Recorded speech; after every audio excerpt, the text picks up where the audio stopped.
It's been 52 days since the last race of 2024, and it's fair to say that the F1 withdrawals are hitting me hard. But thankfully now, it's less than a month until we see F1 cars back on track at the test in Bahrain, which means for me it's time to predict the F1 Championship from 21st all the way to 1st and who's going to be the world champion this season. And that's right, I did just say 21st. The way this is going to work is that I'm going to predict a driver for every single position. If I get them bang on, then I will get 0 points, and for every position I get them wrong, I will get 1 point. So for example, if I predict Oscar Piastri to finish 5th in the championship and he actually finishes in P3, then I will gain 2 points for that prediction. The aim obviously being to get the lowest amount of points throughout the season. And then at the end of the season, we will add together the Drivers' Championship and the Constructors' Championship, and I will have a score for the season of how well I've done on my predictions. And you guys can do it too. If you make your predictions and then use the same scoring system, then we can compare and see who's had better predictions at the end of the year. So without further waffle, we will get right into it. P21, as I mentioned, is going to be Jack Doohan for me. Now, the rumours have been incredibly strong. Jack Doohan looks like he's on its way out at Alpine before the season's even started. I feel quite bad for him, to be honest, the amount of talk that there has been about this one already. But it seems like there's some sort of clause in his contract that suggests that I think either before or after the Spanish Grand Prix he could be out of a seat, and they have just spent big money on bringing Franco Colapinto in as a reserve driver. I feel like that would be an incredibly weird decision for them to make if they hadn't got plans for him to take up a full-time F1 race seat for next season.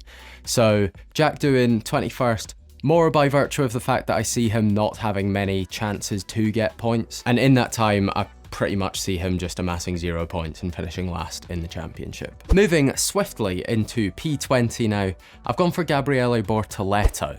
Now, it's not so much on him as a driver, this one. I think that Gabriele is going to be incredibly strong. I hope he has an incredible Formula 1 career as it develops. But this first season for him, it's going to be tough. The Sauber is a genuine tractor. We saw that throughout the entirety of last year. They scored points on one occasion with Guan Yu Zhou in Qatar. So if he's going to amass any points this season, it is going to be very, very small amounts, in my opinion. You know, if that Sauber performance continues into next year, which you'd imagine it would, based on the fact that Audi are coming in 2026, surely most of their resources and focus is going to be on the big regulation change instead of this year, when the car is already as weak as it is. It doesn't really make much sense for them to try and develop this year's car, in my opinion. So yeah, Gabriele Bortoleto down in 20th. Moving on to P19 now, I'm making it 3 rookies out of 3 for the bottom 3 positions on the grid for next year. I've gone for Isaac Hadjar. With the Red Bull performance dropping off as it did last year, we kind of saw the same thing happen with RB.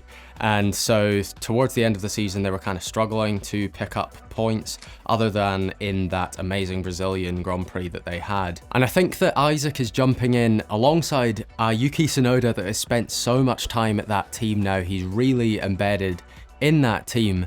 And so for him to come in and kind of put up a fight against Yuki, I can't really see it happening. And when the RB car will be good on certain weekends, Isaac will need to outperform Yuki to get into those points positions. So it's going to be a tough season for Isaac. I do kind of see him having a bit of a poor one, and I kind of see him down here in P19. Moving into P18 now, I'm going for Nico Hülkenberg. Similar to Bortoleto in the fact that I don't necessarily think it's going to be the driver's fault here. The Sauber car is just really bad, and even though Nico Hülkenberg proved throughout the course of 2024 that he was an incredibly strong driver, like, the driver can't just make the car infinitely faster. I'm sorry guys. I hope I'm wrong on this one because I love a bit of Nico Hülkenberg myself, but yeah, can't see him finishing any higher than 18th, unfortunately. Moving into P17 now, I'm going for Franco Colapinto. As I mentioned before, I think he's replacing Jack Doohan this season. It could happen as early as the Spanish Grand Prix. However, I personally think that it might happen more towards the middle of the season, which would mean that it would be quite hard for him to amass too many points to get that far up the championship. If it does happen at Spain, then maybe he might gain an extra position or two on where I've predicted him here. But yeah, going for P17 for Franco Colapinto. I think that Alpine will have a fairly strong year. Overall, as a car, you know, we saw them develop massively from the start of 2024 to the end. Pierre Gasly having an amazing run towards the end of the season. Franco's obviously going to have to come in and up against Pierre Gasly, who's incredible in that car. He's going to have a tough time to adjust to a new team and adjust to having a full-time race seat. But I think that he will get a few points throughout the season. Obviously, I'm massively expecting that he is going to have a drive. Otherwise, this prediction is just infinitely incorrect. But yeah, going for Franco Colapinto, P17. In P16, I am going for the first of the Williams team, Alex Albon. Williams have this massive master plan, it seems, to move forward in F1. And I personally don't see it happening until at least 2026. Alex Albon has been at that team for a decent amount of time now, but I personally can't really see him having much of a better season than he did last year in terms of points total. I think that Williams might struggle once again, and it makes sense because why would you focus on 2025 when you've got a poorer package already? So Alex Albon finishing in P16, it's not a particularly amazing season for him. Obviously I'm predicting Carlos Sainz to have beaten him this season, and we'll get onto Carlos a little bit later. But Alex has proven throughout the last couple of years that he is a consistently good midfield driver. He's just yet to have a big challenge of a big teammate to come up against, and I think that Carlos is just going to outperform him this season, and we'll see kind of where Albon is in terms of how good he is as a driver. Into P15 now, I am going for Lance Stroll. I personally do not think that the Adrian Newey factor is going to have much of an effect on the 2025 season on a whole for Aston Martin, and unfortunately it's not going to manage to save Lance Stroll from the depths of P15. He finished in P13 in the championship last season because obviously Aston Martin started off the season quite well and he managed to pick up a few points there. But as the season went on, Aston Martin got slower and slower and basically fell down to like 7th or 8th in the pecking order. And obviously with Lance, we're talking about a driver who just doesn't quite have it in Formula One. We've seen it over the course of the past 7 seasons now. And if that does continue throughout this season, then I can't see Lance finishing any higher than P15. It doesn't make a lot of sense to me. In P14, I am going for Ollie Behrman, our next rookie to talk about on the grid for this season. I think that Haas showed throughout last season, and especially towards the end, that they had incredibly strong performance.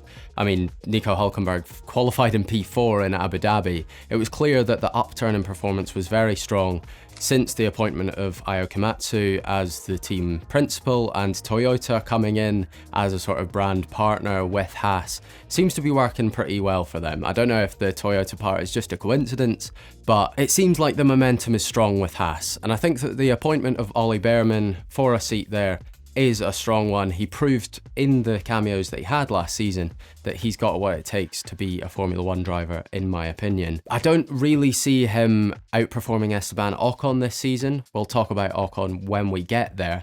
But I think that Behrman will have a solid season. He'll pick up points throughout the year, and Haas, as I say, I think will have a very strong year. Into P13 we go. I am going for Carlos Sainz, the second of the Williams pair.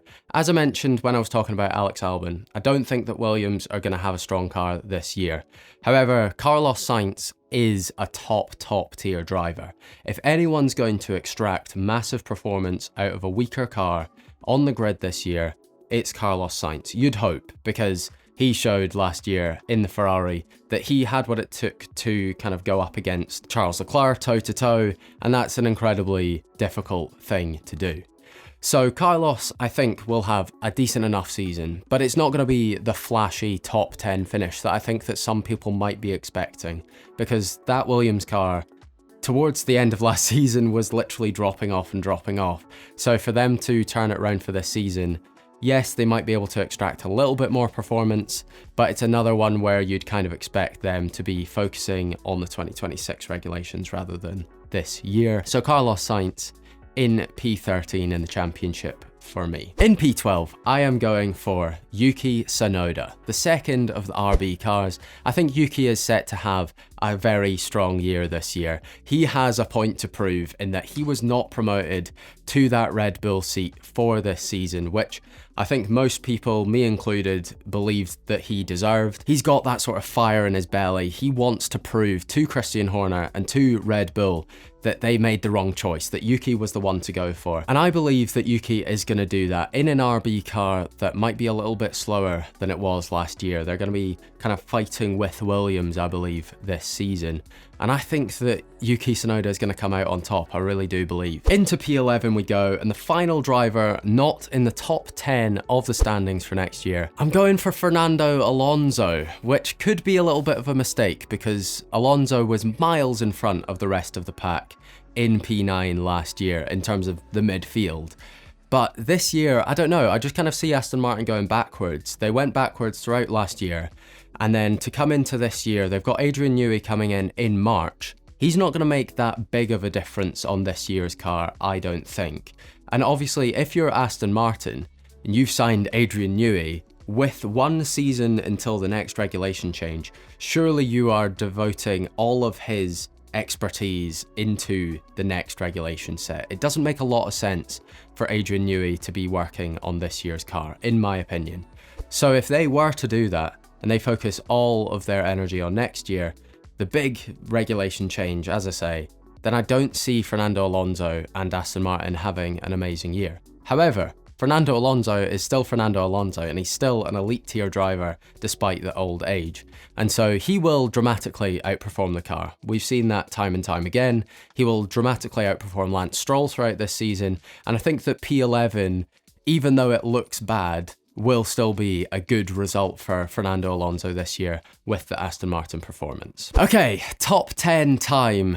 And in 10th place, I am going for Pierre Gasly. He finished in P10 last season, and I think he's going to do the same this year. Alpine showed towards the end of last year that they had some incredibly strong pace in the closing rounds, especially in the very capable hands of Pierre Gasly. I'm thinking in particular that qualifying in Las Vegas where he qualified in P3 and then the car broke down, so he actually got no points on the weekend. But Pierre Gasly is a very solid driver, and I think that the combination with him and Alpine is now really set in stone, and he's really developed that team around him. They've obviously kicked out Esteban Ocon in favour of keeping Pierre on. So I think that he is going to have a strong season, and I think that P10 is where he's going to end up. Moving into P9 now, and in my opinion, who's going to top the midfield this year is Esteban Ocon. If there's any prediction on this list that I think I'm going to get wrong, it is this one. However, Haas were very strong last year. In the hands of Nico Hülkenberg, that car was topping the midfield on a decent amount of occasions, and the performance of the Haas got better towards the end of the season. So if that trajectory continues, then Haas should be very strong this year. Esteban Ocon is coming into that team for the first time after being kicked out by Alpine, as I just mentioned when talking about Pierre Gasly. And I think that Esteban's going to have a really solid year. I don't know what it is, but I've just got the gut feeling that Esteban is going to take this opportunity with Haas and just absolutely run with it. I could eat my words on this one, and I'm looking in the lens and seeing myself reacting to these predictions in 11 months and saying, Neil, you were so naive, why are you thinking this? But I don't know what it is. I've just got this burning passion for Esteban Ocon's success. So every morning from now on, I'm going to manifest Esteban Ocon's success in 2025, and it will come true, and I will get this prediction right of Esteban Ocon in P9 this year. Okay, we're moving into the sharp end now. The top 4 teams on the grid, and I think that they are going to take up the top 8 positions in the championship when all is said and done. In 8th place, I am going for Liam Lawson. Liam Lawson is jumping into a Red Bull car that is probably the worst Red Bull car that you could possibly jump into in the last 4 years. The season that they have just had, the performance drop off from the first 10 races to the rest of the season was fairly dramatic. I mean, we saw with Sergio Perez, I'm pretty sure he only got like 7 points in the last 8 rounds of the season or something like that. The Red Bull, when in the hands of not Max Verstappen, is difficult to drive, and it's slower than it ever has been. So, for Liam Lawson to jump in at this particular moment, up against a Max Verstappen that is 100% in the prime of his career, in a Red Bull car that is going to be slower than it probably ever has been in the current set of regulations, it's a really tough position for him to be in. And this season might reflect badly on Liam Lawson, but I think, to be honest, anyone can understand if he were to finish down in P8 in the championship. The other issue with the Red Bull car performance being a little bit lesser this year is the fact that when the Red Bull maybe does perform well at certain tracks, then Liam has a Max Verstappen to outperform. Like when the maximum points are available for them, Max Verstappen is going to get them.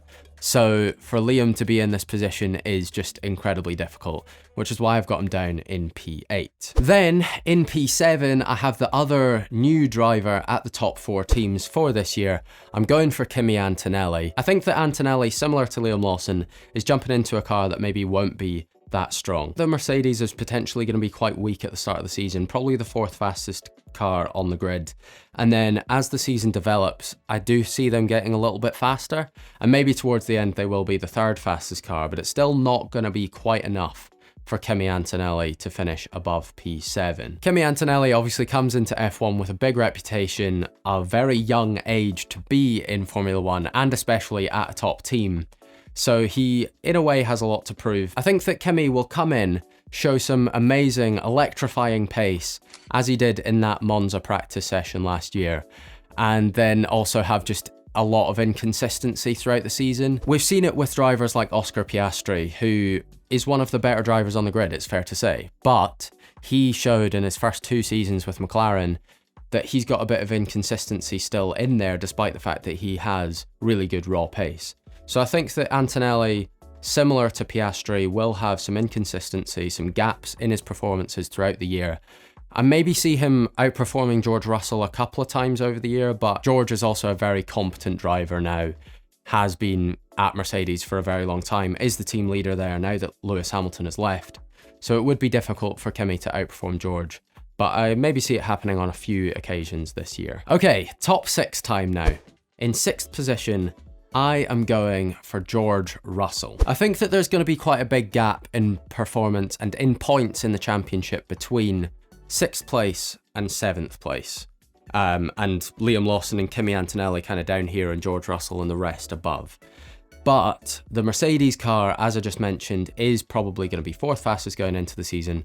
I think they'll develop to be 3rd fastest by the end, but it's still just not going to be enough for George Russell to make any sort of meaningful title charge or up to the sort of real peak on the grid. He'll definitely be hoping that 2026 is the season for Mercedes to kind of properly bounce back, because ever since these new regulations and ever since George Russell has joined Mercedes, their performance has been a lot weaker than before George Russell joined. So he's kind of been incredibly unlucky in the timing of him joining the Mercedes team. But George proved throughout last year that his qualifying is incredibly, incredibly strong. He proved that he could beat Lewis Hamilton over the course of a season, which was also incredibly impressive. So I think that George will have a strong personal season, but again, I just don't see Mercedes making a big step forward next year. Okay, top 5 time, the real sharp end on the grid. I'm going for Oscar Piastri in P5. I think McLaren are probably the favourites for the Constructors' title going into this year. They had an incredibly strong 2024, and Oscar Piastri proved throughout last year that he has great pace and amazing racecraft. However, he did lack a little bit of consistency throughout the year, which saw him drop quite far behind Lando Norris in the championship. And whilst I do think that the gap between him and Norris will close this year, I don't think that he is quite the driver yet to outperform Lando Norris over the course of a whole season. Maybe after this year, I will eat my words on this one, but I think that the inconsistency of Oscar's pace, kind of on the weekends where McLaren maybe aren't one of the fastest cars on the grid, he sort of tends to fall off a little bit and finish a couple of positions behind Lando Norris, and throughout a season that really adds up. So I see Oscar finishing in P5, not a million miles away from Lando Norris in the end of the season, but still not quite close enough, and not close enough for him to make a meaningful title charge this year. Moving into P4 now, I have the man that is generating the most amount of hype on the grid right now in Lewis Hamilton. I am absolutely buzzing to see Lewis Hamilton race for Ferrari. Like, that is just such a cool concept. It's like the type of thing that you made up years ago and it's actually coming true. It's truly magnificent to see him in red. The photos really brought the hype. And to be honest, seeing him in red and seeing like the videos of him walking through Maranello and stuff, it made me question this prediction a little bit. Like, I don't know what it was, just seeing him there, it made me think that he was going to get his 8th world title. However, I'm predicting him down in P4. I see Ferrari having a really strong year, I will say that. But I think that the adjustment period for Lewis is going to be quite tough. He's obviously an incredibly experienced driver in Formula 1. No one is going to discredit that. He's won 7 world titles. If anyone's going to adapt fast, you'd expect it to be Lewis Hamilton. However, he has driven with a Mercedes power unit since he joined Formula 1. This is going to be an incredibly massive shift in the way that he has to drive. And we don't know how this next season's Ferrari is going to work with his driving style. We have no idea yet. So I see Lewis having a very solid year. And I think, to be honest, if he were to finish P4 in the championship, that would be deemed as a pretty successful year. But I have a feeling that at the end of the season, if he were to have finished in P4, then people would say, oh, this was the chance for Lewis to get the title, or I don't know. I kind of see the perspective shifting on it by the end of this season. But I personally think that P4 would be a solid year for Lewis Hamilton. He obviously had quite a struggle last year versus George Russell, particularly in qualifying. So I do see him having a better season this year than last year, but it's not going to be quite enough for him to get into the top 3. With Lewis Hamilton going into the prediction in P4, I can now confirm that this is how I see all of the teammate rivalries going this year. We have 3 drivers remaining for these final 3 positions on the grid, and they are the same top 3 that were in those positions in 2024. However, I do not think that they are going to be in the same order as 2024, and so I've gone for Lando Norris in P3. As I mentioned when talking about Oscar Piastri, McLaren are probably the favourites going into this season. However, last year they proved, and Lando Norris proved, that when in a title fight, they made mistakes.